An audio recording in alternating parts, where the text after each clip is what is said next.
because it's Mother's Day, which is an important day for so many of us. Some of us might not have mothers, but we've all had mothers at some stage in our lives. But many people have children. Obviously, lots of people have female relatives that they might be thinking about today. So I thought I would just talk about the impact of hormones on families, which can be a lot, actually. Many of us have hormonal changes during teenage years when our hormone levels are really fluctuating. And for many of us, it's quite a scary time. We don't understand what's happening to our bodies. And these changing hormone levels can cause a big impact physically and mentally in many of us. It can be very common for people to feel low in their mood just before they have their period. They might get bloating, they might get skin changes, they might even get some other changes like palpitations. Um, and then the period comes and they feel a lot better. And it's really often dismissed in teenagers. It's just, oh, well, they're just maybe teenagers. But actually, the impact of hormones can have a real impact in school and at home for a lot of people. And it can really have an impact on families. Now, I've got three daughters, as many people know.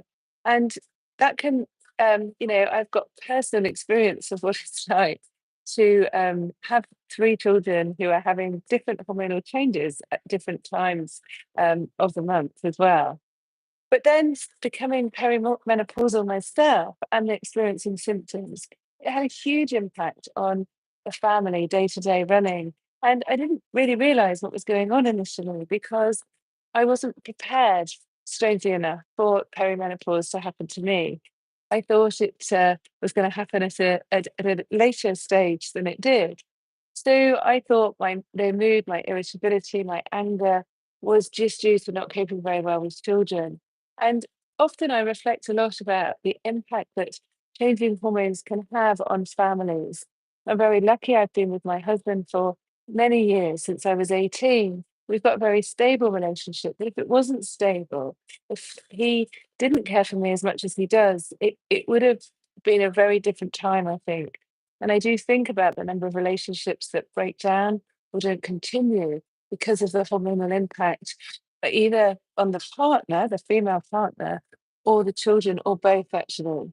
And it's important that we understand what's going on to our partners, our loved ones, our children, but also our relatives as well, because there are many people who might have maybe aunties or they might have cousins who haven't had children, but they are experiencing symptoms and feeling quite isolated and don't have anyone else to tell them what's going on in their lives. And I feel very strongly that it's important that we all have information about hormones and how they can affect us mentally and physically so we can recognize the symptoms, so we can help other people. Because otherwise, it's very isolating and often detrimental on relationships. And it's important that we think about this because so many marriages break down. I've lost count the number of women I've spoken to over the years whose relationships have broken down, who tell me that they've become divorced, they've become separated, and they knew it was in relation to their hormones. One lady I spoke to yesterday in Dallas was telling me that for 7 years she had been really struggling with symptoms. And to talk to me and just understand that it wasn't due to her, it was due to her hormones. She said, I finally feel validated. I don't feel as scared. I don't feel as worried. And I feel that there's hope because I might be able to get some treatment. Yet her whole life had changed over the last 7 years. She didn't understand what had happened to her. She said, I've become so withdrawn, so tired, so argumentative, but also so full of self doubt and reduced self worth. And I'm a shell of what I used to be. But no one ever explained to me that it could be my hormones. And she told me that she'd been to so many different doctors for various symptoms, not just her mental health symptoms, but also her palpitations, her cystitis, her dry skin. And all these doctors had not joined the dots. She said the only treatment that she'd been offered was antidepressants, which she had taken for a short time, but they hadn't helped her at all. Now she's now single, she doesn't have children, and she's got no one really looking out for her. She was volunteering in a place that I visited, and she was happy enough, but she was scared to tell people how she was feeling because she thought they might judge her differently. And we see this and hear this time and time again, that women are scared for speaking out. So many times when they have asked for help, they haven't been listened to, it hasn't been acknowledged, it hasn't been taken seriously. And so the first step is information and education for individuals, but actually also for healthcare professionals as well. Because so many women tell me that their healthcare professionals don't understand, they don't believe what's going on, they don't want to appreciate their symptoms, and they certainly don't want to offer them treatment. Or if it is treatment, it's usually antidepressants. So we need to really be grown up and think about the impact of hormonal changes on families. And when I say hormonal changes, it's not just menopause, it's not just perimenopause, it's also premenstrual syndrome, PMS, it's also premenstrual dysphoric disorder, PMDD, which is the more severe form of PMS. And it's also postnatal depression. And also, it's hormonal changes that occur in adolescence. We need to be really fully informed so that we can help others and signpost them to the right information so they can make choices that are right for them for the right hormonal balance. Because balancing hormones can be absolutely transformational for so many people. Yet the saddest thing of my work is that it can take many years often, sometimes decades, for people to be listened to and for people to receive the right treatment. It's very simple medicine. All we're doing is giving back the hormones that are missing. We're reducing those fluctuations. But often in medicine, we've been giving the wrong things. We've been thinking about giving synthetic hormones. We've been giving the wrong type, the wrong dose of hormones, but we've not even been thinking about hormones. So we need to be thinking about it. But one of the things I think we need to be also doing is thinking about how we view others and how we appreciate others as well. For many of us, our lives are really busy and we concentrate so much on ourselves. We often forget about others around us and we forget about others who's changing as well. You know, we all change as we age, we change with different jobs and different experiences. But so many people, mainly because we're so busy, become very internalized and just think about themselves. And it actually does us a lot of good sometimes, often actually, to stop and think about others. Think about, is this the same friend? Is this the same work colleague? Is this the same mother, auntie, sister, child that I've always known? And often it might be that they're different versions of themselves because they've got different jobs, they've got different partners, they've got different things going on in their lives. But often it might be related to a change in hormones as well. And when we're living with ourselves 24/7, we don't often always notice a change. And it's really important that we notice it in others. I know firsthand I am really busy and I've got three children, and I'm very lucky I've come away with one of my children, my middle daughter Sophie, to New York on this trip that I'm doing. And it's been lovely to spend just time with her, just time to listen, time to understand, time to acknowledge what's going on in her life as well. And not just think about me and my work and my frustrations that I have with their work when people aren't being listened to and people are finding access to receive treatment. But women are good at talking to each other. And so, you know, just because it's Mother's Day, it should just be a day for women, I think. It should be a day where we can reflect on our own childhoods, maybe. We've all got mothers, even if we don't have them now. And we need to think and appreciate them if we do have them. We need to understand the sacrifices that they've made and how difficult it can be to have children and to try and be that role model. We don't always get it right. And certainly there are many times that we think we should have done things differently. But none of us can change the past. But what we can do if we have mothers is really love them, nurture them, and appreciate them. But we need to also think about any female person, anybody who could be impacted by hormones. There are a lot of women I speak to who say that their mothers never spoke about their menopause. Or if they do, they just say, oh, it was just something that happened. I'm through the menopause now. And actually, over here in the States, I've lost count the number of women who've told me the last 3 or 4 days that they have gone through the menopause, they're past it, they're over it. But they're not at all. They've got no hormones. I spoke to one lady who tells me that she had her menopause 10 years ago and she's fine. But a year ago, she had a heart attack and she's now got osteoporosis. And she's got no hormones, but no one's spoken to her about it. And now she's had a heart attack. Everyone's so scared about giving her and prescribing her hormones. Yet her bones and her heart would benefit from having natural hormones. But she didn't know this because this misunderstanding, this feeling that menopause is just a day rather than a lifetime of low hormones that have health risks associated with it, really needs to change the narrative. But when we talk to mothers who say, oh, I didn't have any symptoms, I'm fine, but then we need to understand that our mothers that are alive are still going to have low hormones because that will last forever. And these hormones are metabolically active. They work in every cell in our body. They have important biological processes that they need to undertake for our cells to work and function properly. So when we don't have those hormones, there are health risks. And we know, as you probably know, 1 in 2 women who are menopausal will develop osteoporosis. Osteoporosis increases as we age. And it's really important that we don't neglect our bones. We need our bones to be strong because if we have a stability fracture, a low impact fracture, it can have very detrimental consequences on our mortality and morbidity as well. But also, there's an increased risk of all inflammatory diseases, so diabetes, also osteoarthritis, autoimmune diseases, dementia, cancers, even bipolar, schizophrenia, clinical depression are inflammatory conditions as well. And a lot of women think that they're okay. They might have very few or minimal symptoms, but the majority of women do have symptoms related to vaginal dryness, soreness, irritation, and urinary symptoms as well. And these can become a lot more common as we age. So thinking about urinary tract infections, lots of women, certainly in my mother's generation, won't be talking about their vulva or their vagina because it's just words that they've never used. It's not something they do. It's not part of their conversation. But urinary tract symptoms are very common, and prolapses are very, very common.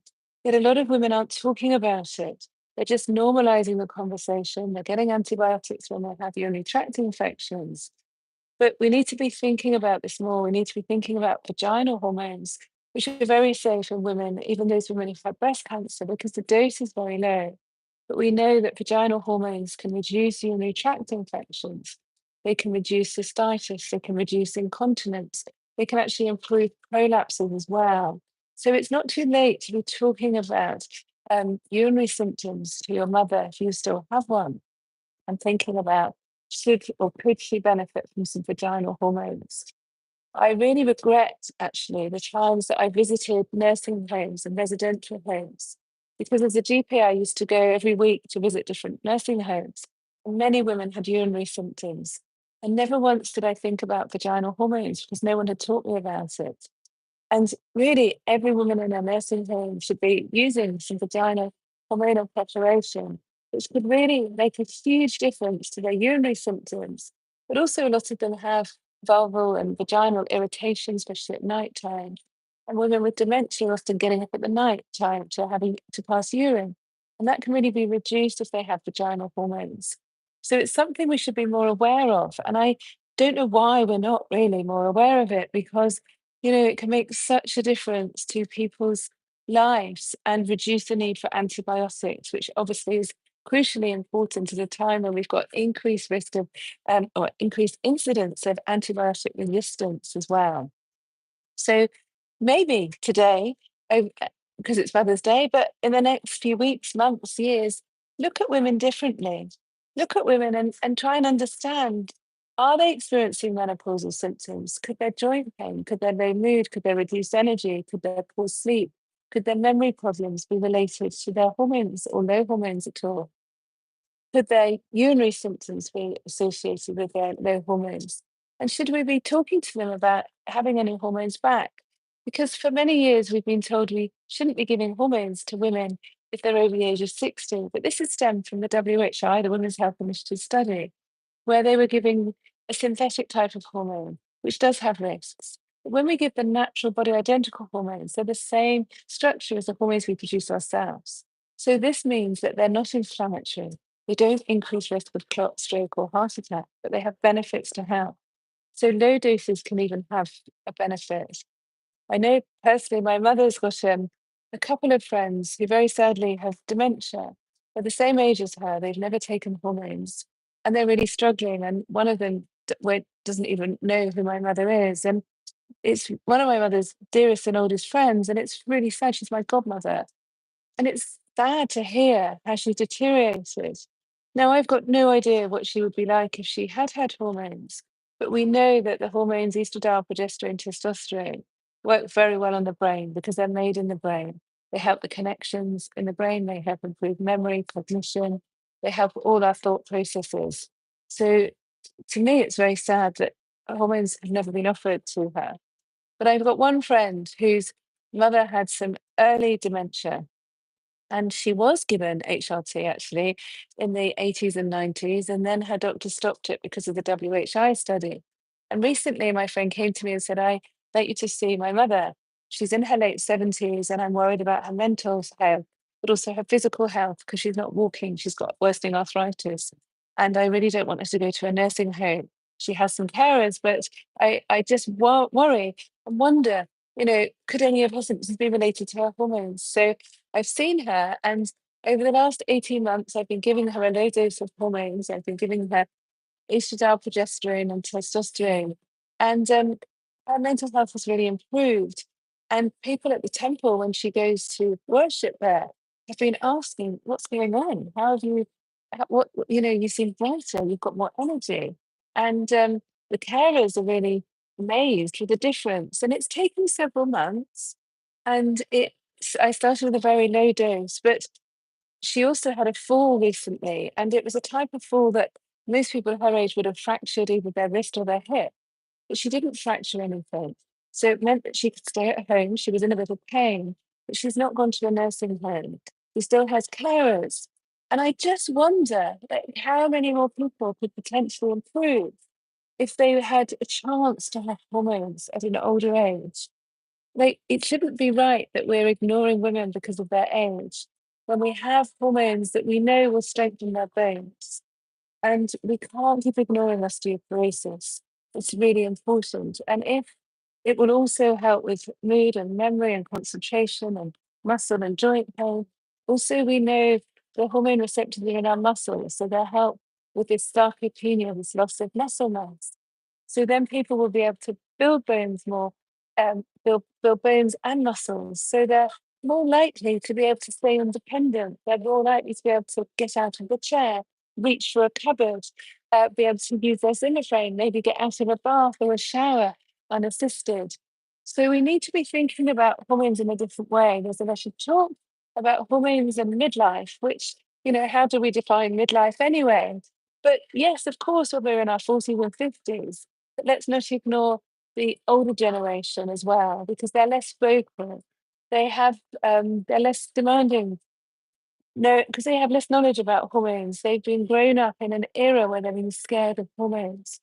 Um, I put on my Instagram today a video of my mother talking about her taking hormones, and she was just very lucky.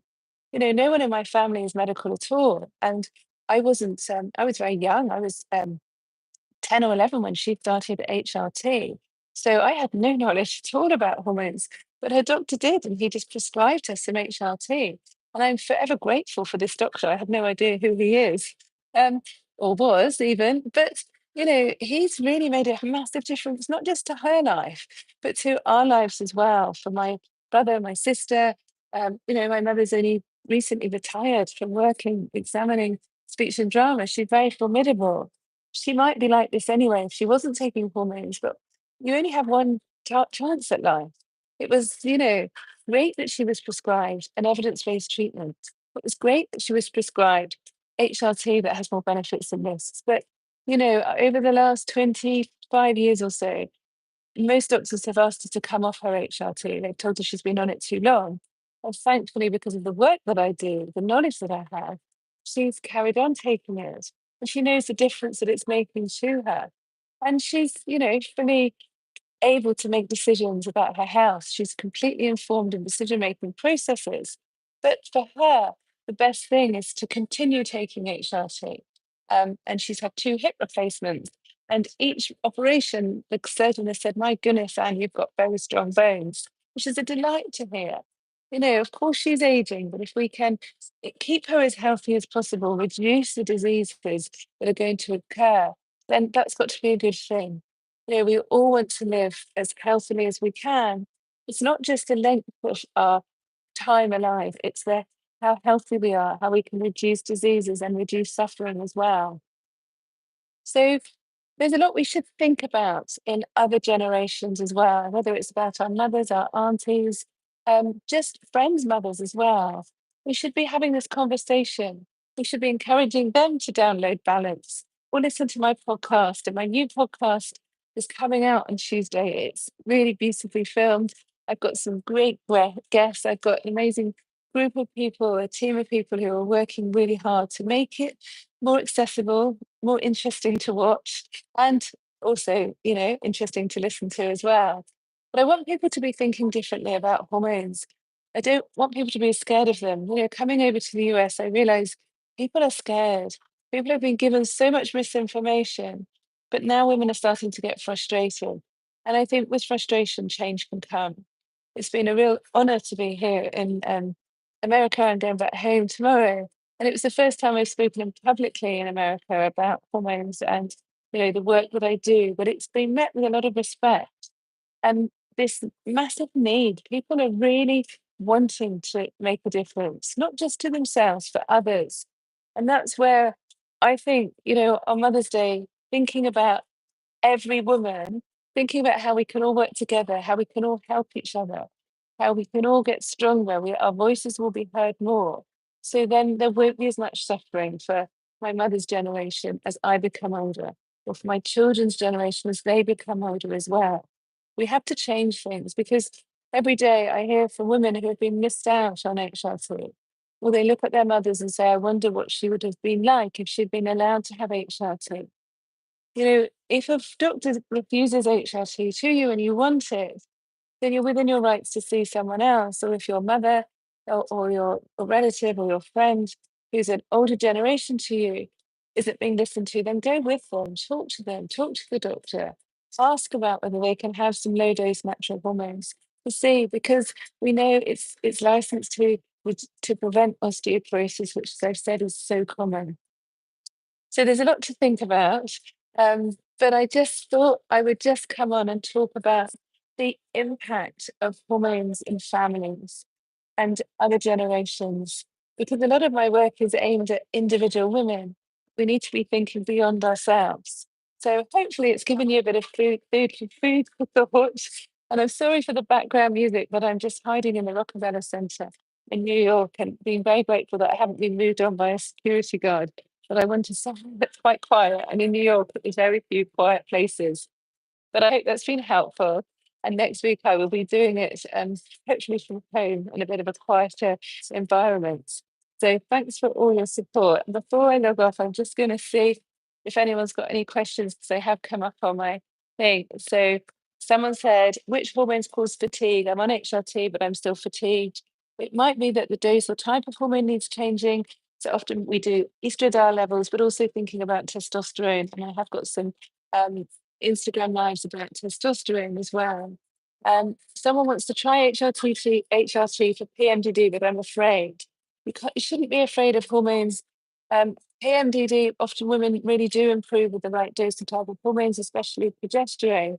We see a lot of women with PMDD in our Newson clinic and really have transformational results for many women. So it is worth trying to speak to someone. I finally got listened to, which is great after waiting 4 years, not so great.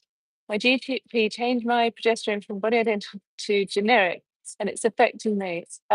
Then you should ask for the other one to go back. There is another type of micronized progesterone, which I think is cheaper for the NHS, but it doesn't get absorbed in the same way often.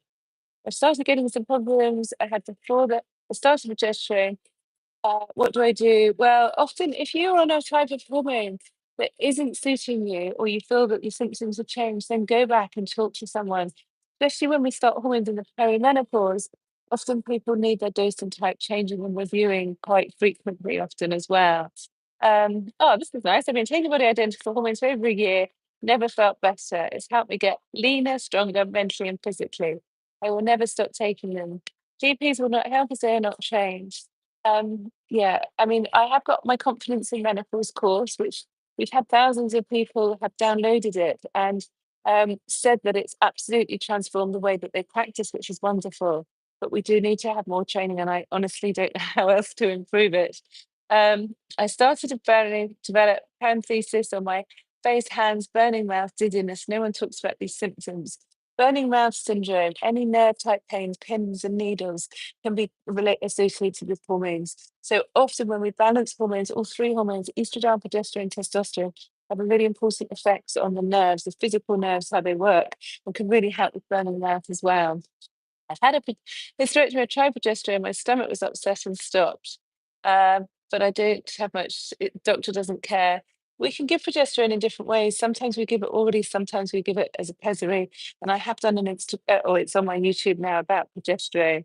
My mother's 69, type 2 diabetes, overweight, osteoporosis, recently got onto HRT. Well, that's good because it will hopefully help her. It's not going to make things worse. So if you've not been on HRT, can you go on it in your mid 60s? Yes, that's for the reasons that I've said. Um, it's, yeah, sometimes it really varies. I think it's going to take longer to have an effect when people start HRT when they're older. But actually, I've seen people in their 70s and 80s, and they start HRT and they absolutely get better quicker than people in their 30s and 40s. We're all different. We respond to hormones very differently. Um, really nice messages. I'm not going to read those out. I feel like a zombie in the mornings, even though I'm being on HRT. The dose might be changing. Often we do estradiol levels. Think about testosterone as well.